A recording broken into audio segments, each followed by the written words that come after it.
ভারতের জাতীয় ফ্ল্যাগ যে কোনো জায়গায় ভারতবর্ষে এবার দুর্গাপুর স্টেশনে ছাত্র সমাজকে আটকানোর চেষ্টা পুলিশের। জাতীয় পতাকায় ফাইবার স্টিক লাগিয়ে নিয়ে যেতে হবে জিআরপি পুলিশ। এই বার্তা দেওয়ার পরই ক্ষোভে ফেটে পড়েন দুর্গাপুরের 4 নম্বর প্ল্যাটফর্ম। রীতিমতো প্ল্যাটফর্মে মহিলারা মিছিল শুরু করে দেয়। ক্ষোভে ফেটে পড়ে পুলিশের বিরুদ্ধে। কেন আটকানোর চেষ্টা হচ্ছে?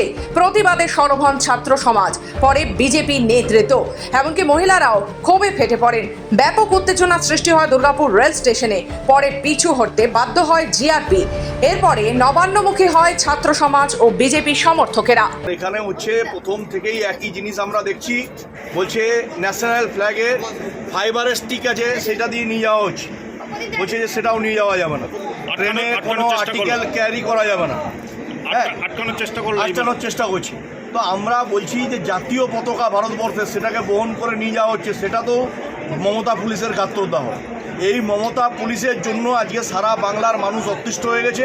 বাংলার মা বোনেরা, বাংলার ছাত্র যুব, বাংলার হচ্ছে প্রতিবাদী মানুষ, বাংলার চাকরিরত শিক্ষিকা শিক্ষক, প্রত্যেকে আজকে হচ্ছে বাংলায় আগুন জ্বলছে।